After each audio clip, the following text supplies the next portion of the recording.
പുതിയ ക്ലാസ്സിലേക്ക് എല്ലാവർക്കും സ്വാഗതം. ഇന്ന് ഡിസ്കസ് ചെയ്യുന്നത് +1 പൊളിറ്റിക്കൽ സയൻസിലെ 4th ചാപ്റ്റർ ആയിട്ടുള്ള എക്സിക്യൂട്ടീവ്, അതായത് കാര്യനിർവഹണ വിഭാഗം എന്ന പാഠഭാഗത്ത് ഒരു ടോപ്പിക്കായിട്ടുള്ള വൈസ് പ്രസിഡന്റ്, അതായത് ഉപരാഷ്ട്രപതി എന്ന ടോപ്പിക്കാണ് ഇന്ന് ചർച്ച ചെയ്യുന്നത്. The Constitution under the Article 63 provides that there shall be a Vice President of India. ഭരണഘടനയുടെ ആർട്ടിക്കിൾ 63 പ്രകാരം ഇന്ത്യക്കൊരു വൈസ് പ്രസിഡന്റ് ഉണ്ടായിരിക്കും.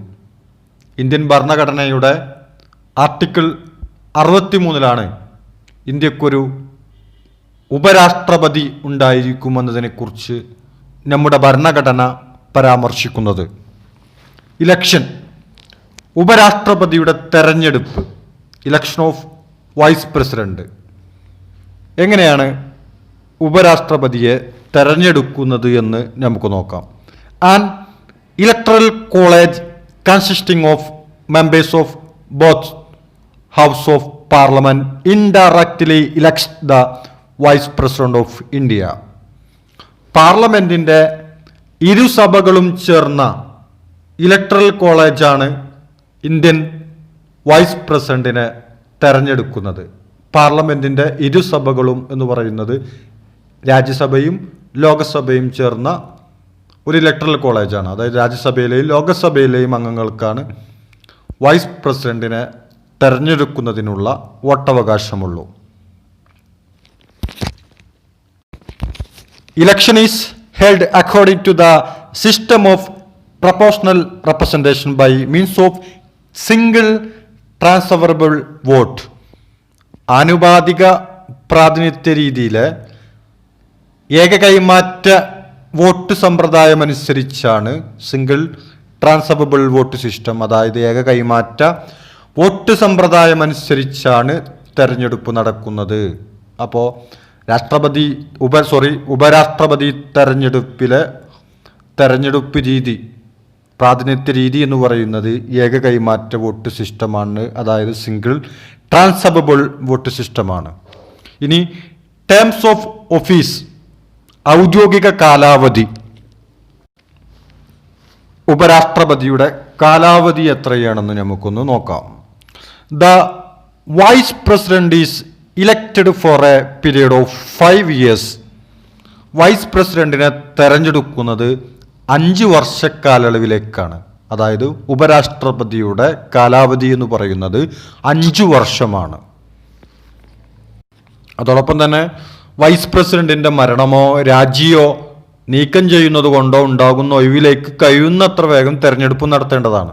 അദ്ദേഹത്തിൻ്റെ 5 വർഷ കാലാവധി പൂർത്തിയാകുന്നതിന് മുമ്പ് തന്നെ മരണം സംഭവിക്കുകയോ അതുപോലെ തന്നെ മറ്റു ഭരണഘടനാ വിരുദ്ധമായ കാര്യങ്ങൾ ചെയ്യുന്നതിനും ഭരണഘടനാ ലംഘനം നടത്തിയാൽ അദ്ദേഹത്തിൻ്റെ പദവിയിൽ നിന്നും നീക്കം ചെയ്യുന്നത് മൂലമോ ഒക്കെ എന്തെങ്കിലും ഉപരാഷ്ട്രപതി ഒഴിവ് വന്നാൽ കഴിയുന്നത്ര വേഗം തെരഞ്ഞെടുപ്പ് നടത്തേണ്ടതാണ്.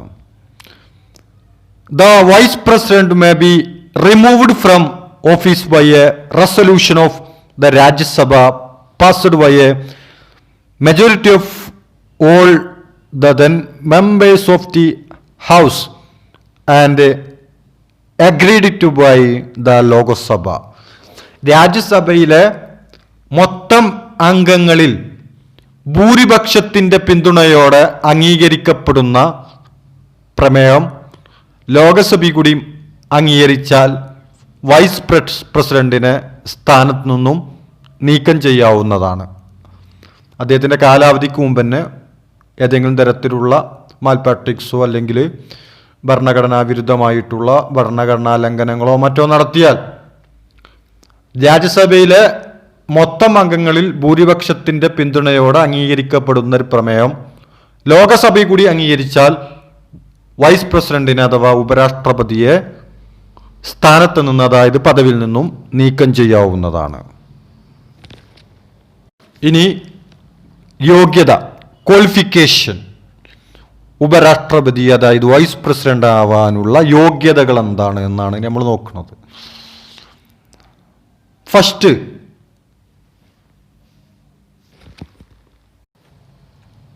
യോഗ്യത, he should be an Indian citizen. Vice president സ്ഥാനാർത്ഥി അല്ലെങ്കിൽ അതിലേക്ക് മത്സരിക്കുന്ന ആള് ഇന്ത്യൻ പൗരനായിരിക്കണം. Then he should complete at the age of 35. പ്രായം 35 വയസ്സ് പൂർത്തിയായിരിക്കണം. 35 വയസ്സിൽ താഴാകാൻ പാടില്ല. അപ്പോൾ വൈസ് പ്രസിഡന്റ് ഉപരാഷ്ട്രപതിയായി മത്സരിക്കാനുള്ള ഏറ്റവും കുറഞ്ഞ പ്രായം 35. Then he doesn't carry any job under the central and state government. India ഗവൺമെന്റിന്റെ കീഴിൽ പ്രതിഫലം പറ്റുന്ന യാതൊരു വിധത്തിലുള്ള പദവിയിലുള്ള ആളാകരുത്. അതുപോലെ കേന്ദ്രത്തിന്റെയോ സംസ്ഥാനത്തിന്റെയോ കീഴിൽ എന്തെങ്കിലും സർക്കാർ ഉദ്യോഗം വഹിക്കുന്ന ആളും ആകരുത്. He should have the qualification two elect in Rajya Sabha. കൂടാതെ രാജ്യസഭ അംഗമാകുന്നതിനുള്ള യോഗ്യതകളും അദ്ദേഹത്തിനുണ്ടായിരിക്കണം. ഇതാണ് ഉപരാഷ്ട്രപതിയാകാനുള്ള യോഗ്യതകൾ എന്ന് പറയുന്നത്. അടുത്ത topic, functions of the vice president. Vice പ്രസിഡന്റിന്റെ ചുമതലകൾ. അതിലൊന്നാമത്തേതാണ് ex officio chairman of the Rajya Sabha. രാജ്യസഭയുടെ ചെയർമാനാണ് ഉപരാഷ്ട്രപതി. The vice president is the ex officio chairman of Rajya Sabha. രാജ്യസഭയുടെ എക്സ് ഒഫീഷ്യോ ചെയർമാനാണ് ഉപരാഷ്ട്രപതി അല്ലെങ്കിൽ വൈസ് പ്രസിഡന്റ്. അപ്പോൾ ആരാണ് രാജ്യസഭയുടെ എക്സ് ഒഫീഷ്യോ ചെയർമാൻ എന്ന് ഒബ്ജക്റ്റീവ് ടൈപ്പ് ചോദ്യങ്ങളൊക്കെ ചോദിക്കുകയാണെങ്കിൽ അതിൻ്റെ ഉത്തരം വൈസ് പ്രസിഡന്റാണ്, അതായത് ഉപരാഷ്ട്രപതിയാണ്. He preside over the sitting of the Rajya Sabha and conduct it is business. രാജ്യസഭാ സമ്മേളനത്തിൽ അധ്യക്ഷത വഹിച്ച് നടപടികൾ നിയന്ത്രിക്കുന്നതും വൈസ് പ്രസിഡന്റാണ്. രാജ്യസഭയിലെ സമ്മേളനത്തിന് അധ്യക്ഷത വഹിക്കുകയും രാജ്യസഭയിലെ നടപടിക്രമങ്ങൾ നിയന്ത്രിക്കുന്നതും ഉപരാഷ്ട്രപതിയാണ്. No bill or resolution can be moved without his permission. Vice പ്രസിഡന്റിന്റെ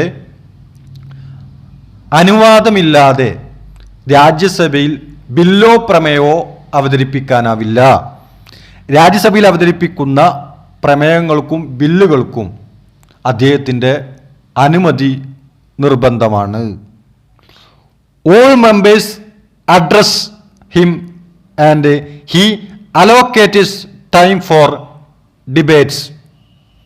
അദ്ദേഹത്തെ അഭിസംബോധനം ചെയ്തുകൊണ്ടാണ് രാജ്യസഭയിലെ അംഗങ്ങൾ സംസാരിക്കുക. കാരണം അദ്ദേഹമാണ് അധ്യക്ഷൻ, സഭ നിയന്ത്രിക്കുന്നത് അദ്ദേഹമാണ്. അദ്ദേഹത്തെ അഭിസംബോധനം ചെയ്തുകൊണ്ടാണ് അംഗങ്ങൾ സംസാരിക്കുക. അതോടൊപ്പം തന്നെ അദ്ദേഹമാണ് അംഗങ്ങൾക്ക് സമയം അനുവദിക്കുന്നത്. ഓരോ അംഗങ്ങൾക്കും സംസാരിക്കുന്നതിനും മറ്റുമൊക്കെയുള്ള സമയം അനുവദിച്ചു നൽകുന്നതും ഉപരാഷ്ട്രപതിയാണ്. He maintains order in the house and protects the privilege of it is members. സഭയുടെ ചട്ടങ്ങൾ പാലിക്കുന്നുവെന്ന് ഉറപ്പുവരുത്തുന്നതും അംഗങ്ങളുടെ അവകാശങ്ങൾ സംരക്ഷിക്കുന്നതും വൈസ് പ്രസിഡന്റാണ്. അംഗങ്ങളുടെ അവകാശങ്ങൾ സംരക്ഷിക്കുക, അതോടൊപ്പം തന്നെ സഭ കൃത്യമായിട്ടും അതിൻ്റെ നിയമങ്ങൾക്കനുസരിച്ചാണോ ചട്ടങ്ങൾ പാലിച്ചുകൊണ്ടാണോ മുന്നോട്ട് പോകുന്നത് എന്നൊക്കെ പരിശോധിക്കുന്നതും കാര്യങ്ങൾ കൃത്യതയോട് കൂടിയിട്ട് കൊണ്ടുപോകുന്നതും എല്ലാം തന്നെ ഉപരാഷ്ട്രപതിയാണ്. മറ്റൊരു ചുമതലയാണ് ആക്ട് ആസ് ദ പ്രസിഡന്റ്. രാഷ്ട്രപതിയുടെ, അതായത് പ്രസിഡന്റിന്റെ ചുമതല വഹിക്കുക. ചില സമയങ്ങളിൽ വൈസ് പ്രസിഡന്റിന് ഉപരാഷ്ട്രപതിക്ക് പ്രസിഡന്റിന്റെ ചുമതല വഹിക്കേണ്ടി വരുന്നുണ്ട്. ഏതാണ് ആ സാഹചര്യം? The vice president act as the president when a vacancy occurs in the office of presidency by the death, resignation or impeachment of the president. മരണം, രാജി, ഇംപീച്ച്മെന്റ് എന്നീ കാരണങ്ങളാൽ പ്രസിഡന്റ് പദവിയിൽ ഒഴിവുണ്ടാകുമ്പോൾ പ്രസിഡന്റിന്റെ ചുമതല വഹിക്കേണ്ടത് വൈസ് പ്രസിഡന്റാണ്. അപ്പോൾ പ്രസിഡന്റിന്റെ അഭാവമുണ്ടാകുമ്പോൾ അത് ചിലപ്പോൾ പ്രസിഡന്റ് മരണപ്പെട്ടു പോവുകയാണെങ്കിൽ പുതിയ പ്രസിഡന്റിനെ തിരഞ്ഞെടുക്കുന്നത് വരെ, അല്ലെങ്കിൽ രാജിവെക്കുകയാണെങ്കിൽ അദ്ദേഹത്തെ എന്തെങ്കിലും ഭരണഘടനാ ലംഘനം നടത്തിയതിൻ്റെ പേരിൽ പ്രസിഡന്റിനെ നീക്കം ചെയ്യുമ്പോൾ എല്ലാം തന്നെ അഭാവങ്ങൾ ഉണ്ടാവാം പ്രസിഡന്റിന്റെ. ആ സമയത്ത് ഒരു പുതിയ പ്രസിഡന്റിനെ തിരഞ്ഞെടുക്കുന്നത് വരെ വൈസ് പ്രസിഡന്റാണ് പ്രസിഡന്റിന്റെ ചുമതല വഹിക്കേണ്ടത്. അതുപോലെ തന്നെ പ്രസിഡന്റ് വിദേശ സന്ദർശനം നടത്തുമ്പോഴോ അല്ലെങ്കിൽ രോഗം കാരണം, ഡിസീസസ് കാരണമൊക്കെ ലീവാണെങ്കിലൊക്കെ പ്രസിഡന്റ് വരുന്നത് വരെ അദ്ദേഹത്തിൻ്റെ ആ ചുമതല വഹിക്കേണ്ടതും വൈസ് പ്രസിഡന്റാണ്. He act as the president till A new president is elected within 6 months from the occurrence of the vacancy. 6 മാസത്തിൻ്റെ ഉള്ളിൽ പുതിയ പ്രസിഡന്റിനെ തെരഞ്ഞെടുക്കുന്നത് വരെ അദ്ദേഹത്തിന് ആ സ്ഥാനത്ത് തുടരാം. പ്രസിഡന്റ് മരണം, രാജി, ഇംപീച്ച്മെന്റ് തുടങ്ങിയ കാരണത്താൽ ആ പദവിയിൽ ഒഴിവുണ്ടാവുമ്പോൾ 6 മാസത്തിൻ്റെ ഉള്ളിൽ പുതിയ പ്രസിഡന്റിനെ തെരഞ്ഞെടുക്കണം.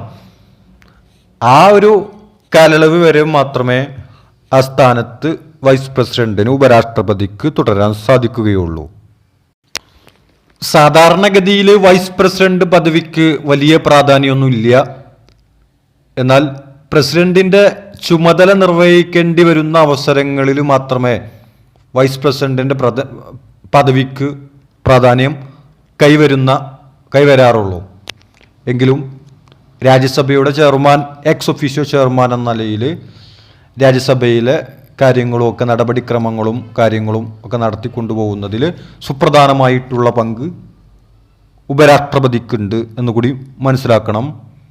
ഇതിന് ജനറൽ ചോദ്യങ്ങൾ, പൊതുവായിട്ടുള്ള ചോദ്യങ്ങൾ, ഒബ്ജക്റ്റീവ് ടൈപ്പ്, ഒറ്റ വാക്കിൽ വൺ വേർഡ് രൂപത്തിലുള്ള ചോദ്യങ്ങൾ ചോദിക്കാറുണ്ട്. അത് first vice president of India, ഇന്ത്യയുടെ ആദ്യത്തെ ഉപരാഷ്ട്രപതി ആരായിരുന്നു എന്ന ചോദ്യമാണ്.